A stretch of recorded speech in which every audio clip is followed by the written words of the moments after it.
Vladimir Poutine va-t-il oser nous couper le gaz?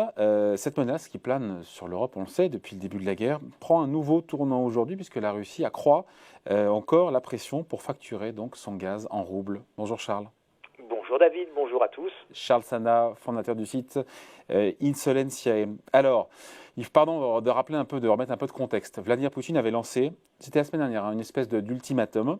Hier, c'est un détail, mais quand même le président de la Douma, la chambre basse du Parlement, qui parle évidemment avec l'assentiment de Poutine, qui dit si vous voulez du gaz, trouvez des roubles. En réponse, il faut expliquer qu'Emmanuel Macron, tout comme le G7, a refusé et refuse de payer le gaz russe en devise, en roubles. Et là, on se dit qu'on est dans le dialogue de sourds. Avec encore une fois un président russe, on ne sait pas, on se pose la question, est-ce qu'il bluffe avec son histoire de facturation en roubles? Parce qu'il nous met comme une pression de plus en plus forte. Avec aujourd'hui, et c'est l'actualité, je le disais, le gouvernement russe, la Banque centrale russe et Gazprom qui vont présenter au président Poutine un rapport sur la mise en place d'un système de paiement, justement, système de paiement en roubles. Voilà. Et donc, dialogue de sourds pour l'instant, hein, Charles.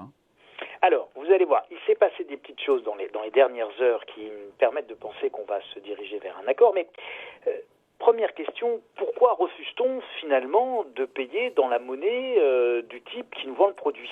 Parce qu'il y a des contrats, et dans les contrats, c'est écrit qu'on paye en euros ou en dollars. Oui, mais pourquoi ces contrats, historiquement, sont-ils faits de telle sorte qu'on paye en euros ou en dollars? Oui, mais c'est le contrat. Non, mais attendez David, c'est très important, parce que justement, vous savez, les contrats, historiquement, c'est comme les accords. Vous savez ce qui se passe généralement des accords et des contrats dans l'histoire du monde et de l'humanité? Eh bien, quand ils n'arrangent plus les deux parties, généralement, vous avez une des parties qui se lève et qui s'en va. Et c'est le général de Gaulle disait, quand on est couillonné, on se lève et on s'en va. Bon, donc les accords, c'est exactement ça qui se passe. Les accords ne tiennent que tant qu'ils tiennent. C'est pas parce que vous avez signé un bout de papier, David, c'est une croyance imaginaire, c'est une convention sociale, si vous voulez. On y croit, c'est important, c'est comme la valeur de la monnaie. C'est fondamental, ça s'appelle le droit, si vous voulez, David, mais le droit, ça change.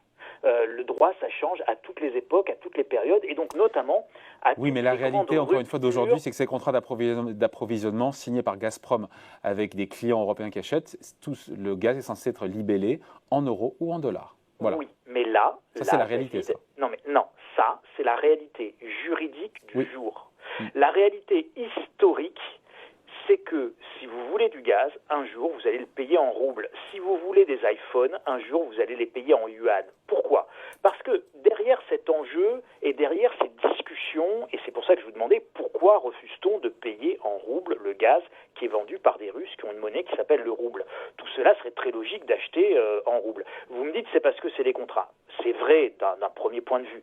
Mais si on creuse, la réalité, c'est que derrière, vous avez évidemment une tentative de renégociation de la Russie, de l'ensemble de ces contrats, puisque la Russie est soumise à des sanctions qui sont très fortes. Donc vous savez, les sanctions qu'on impose à la Russie, elles ne sont pas dans les contrats non plus, si vous voulez. Donc évidemment... Donc c'est une forme de contre-sanction. C'est une contre-sanction et ce sont des négociations. Et dans les négociations, c'est toujours celui qui a le plus d'arguments qui l'emporte. En l'occurrence, les Russes ont du gaz et nous, on en a besoin. Donc si on ne veut pas avoir froid... Mais pour l'instant, les Européens, comme les Occidentaux, ne veulent pas payer en roubles. Donc la question, c'est est-ce que Poutine ira jusqu'au bout de ses représailles et encore une fois, quitte à couper le robinet aux Européens du gaz? Comme un fou, David, Poutine qu'on présente comme un fou, qu'est-ce qu'il a proposé? Il a tout simplement proposé, c'est le moyen terme vers lequel on semble s'orienter, que les Européens et l'Allemagne notamment payent son gaz en euros à Gazprom Bank, qui est l'une des seules banques et des seules grosses entreprises russes qui ne sont pas soumises aux sanctions actuelles. Donc c'est Gazprom Bank qui va percevoir les euros et évidemment Gazprom Bank qui va tout de suite changer ses euros contre des roubles et qui va faire l'opération de change. Bon, c'est un tour de passe-passe qui ne change rien à la situation en fait. Ça ne change rien à la situation. La réalité, c'est que vous avez, quand vous regardez le cours du rouble, c'est absolument extraordinaire, avec une volatilité absolument folle. Il y a un mois, le rouble valait globalement, il fallait 90 roubles pour avoir un euro. Au moment où on prend les sanctions, au début de l'invasion, on va monter jusqu'à presque 170 roubles pour un euro. Donc vous voyez, on passe de 90 roubles à 170 roubles. Donc le rouble perd énormément de valeur. Quasiment la moitié de sa valeur. Absolument. Et puis là, aujourd'hui, on est quasiment revenu à 90 roubles, c'est-à-dire au niveau cours du rouble d'avant-guerre. Mais donc il n'y a plus besoin de le soutenir, le rouble, parce qu'on se disait que c'était une manœuvre de la part de Moscou pour justement raffermir, contraindre les Occidentaux à acheter du rouble et donc raffermir la devise qui avait été attaquée. Ça va bien plus loin. Au même moment où je vous dis que vous avez un accord, David, entre l'Allemagne et les Européens pour un paiement en euros à Gazprom qui transférera en roubles et qui fera l'opération de change, vous avez le ministère des Affaires étrangères chinois qui vient d'annoncer qu'il allait restreindre les visas des responsables américains. Bon.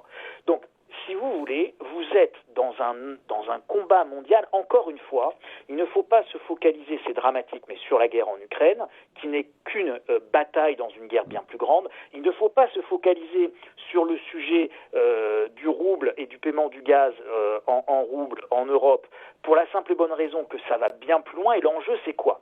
L'enjeu, c'est la répartition des pouvoirs dans le nouvel ordre mondial qui est appelé par tout le monde, en fait. Bon, là, c'était remettre les choses de telle manière à ce que ce soit cohérent. On en a parlé ensemble, je pense, il y a 15 jours, ça, mais là, Charles. Mon sujet, il y a plus court terme, se rassurer ou pas en disant qu'il y a cette menace et ce scénario extrême auquel peu de gens croient, effectivement, parce que si Vladimir Poutine coupe effectivement l'arrivée du gaz aux Européens, c'est 500-700 millions d'euros de recettes tous les jours qui ne rentrent plus dans les caisses de l'État. Puis potentiellement, ça veut dire des sociétés clientes européennes qui peuvent attaquer devant un tribunal arbitral international Gazprom avec des dédommagements qui peuvent être en dizaines de milliards. On s'en fiche complètement, David, on se fiche complètement du tribunal international quand vous sortez vos blindés et que vous êtes en train de bombarder des villes et de tuer des gens. Enfin, si vous voulez, à un moment donné, il faut bien se rendre compte qu'il y a deux choses. Vous avez le temps normal avec le tribunal arbitral et l'utilité d'un avocat, et puis l'utilité d'un avocat d'affaires sur un tribunal arbitral quand les bombes tombent et qu'on s'échange des bombes nucléaires. Si vous voulez, l'avocat international, il a strictement plus aucune utilité, vaut mieux avoir un abri anti-atomique. Oui, donc, certes, mais le sujet du jour, Charles. David, écoutez-moi, oui. Le sujet du jour, c'est le pétrodollar, et c'est la domination du monde à travers les monnaies. Ouais. C'est ça le sujet fondamental derrière cette histoire de gaz russe. Et donc ce que vous avez là sous les yeux, c'est un combat majeur pour le sujet de la domination monétaire du monde et la répartition monétaire. Pour l'instant, c'est le dollar, point barre. Pour le moment, c'est le dollar, point barre. Sauf que, pourquoi c'est le dollar? Avant, c'était le dollar jusqu'à Bretton Woods, 1945, c'est le dollar, il est baqué sur l'or. 1971, fin de Bretton Woods, c'est toujours le dollar, mais il est plus baqué sur l'or, mais il est baqué sur le pétrole. Et ça devient le pétrodollar parce que les États-Unis imposent au monde entier d'utiliser leur monnaie, le dollar, comme étant la monnaie des échanges de pétrole et donc de manière plus large d'énergie. Et aujourd'hui, vous avez une rupture fondamentale qui est l'équivalent d'un nouveau Bretton Woods, qui est ni plus ni moins qu'un nouveau système monétaire international que vous avez en gestation là, sous vos yeux. C'est d'ampleur absolument historique. C'est comme Bretton Woods en 45, fin de Bretton Woods en 71, et on vous parlera peut-être du nouveau Bretton Woods de 2022 dans les livres d'histoire. Et c'est peut-être la fin sous vos yeux, ou le début de la fin, ou une inflexion de la fin du pétrodollar vers des monnaies matières premières et qui sont que le rouble deviendra une monnaie matière première pour la simple et bonne raison que les pétromonarchies, encore une fois, je vous renvoie, on en avait parlé ensemble, David, vision 2030 pour l'Arabie Saoudite, en 2030, il n'y a plus de pétrole, donc il n'y a plus de pétrodollar saoudien en 2030.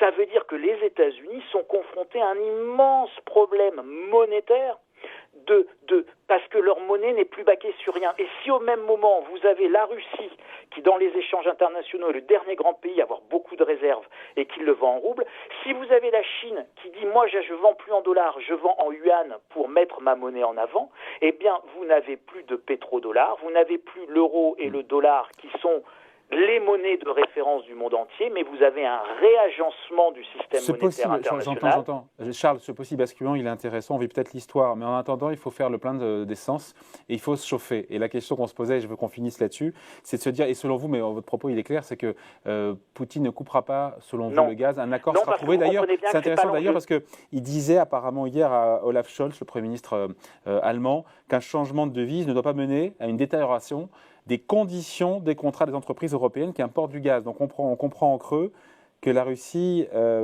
est prête à nous vendre son gaz moins cher si le rouble était trop déprécié, ce qui est moins le cas en plus aujourd'hui. L'enjeu l'enjeu n'est pas pour la Russie de couper le gaz à l'Europe. L'enjeu pour la Russie est aujourd'hui de s'abstraire des sanctions. Elle est d'avancer dans son autonomie, dans son indépendance.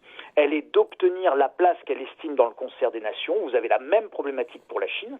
Donc la Chine ne souhaite pas continuer à arrêter de nous vendre des bidules, mais simplement revoir la manière dont elle est rémunérée et sa place dans la chaîne de valeur et dans le monde politique et économique.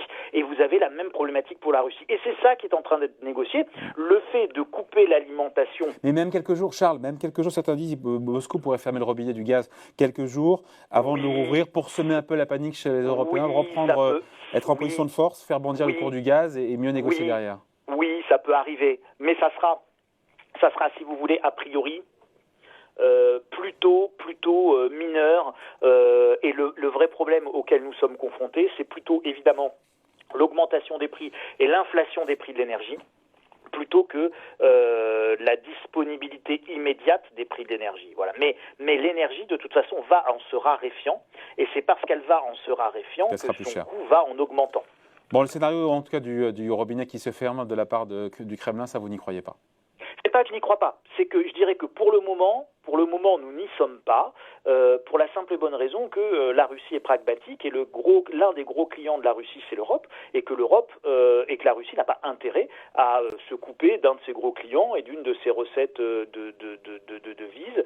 Donc non, il y a encore des coopérations internationales avec la Russie qui fonctionnent. Regardez, il y a quelques heures, la Russie a ramené notamment un astronaute américain, me semble-t-il, de la station spatiale orbitale. Bon, voilà. Donc il y a encore des coopérations qui fonctionnent.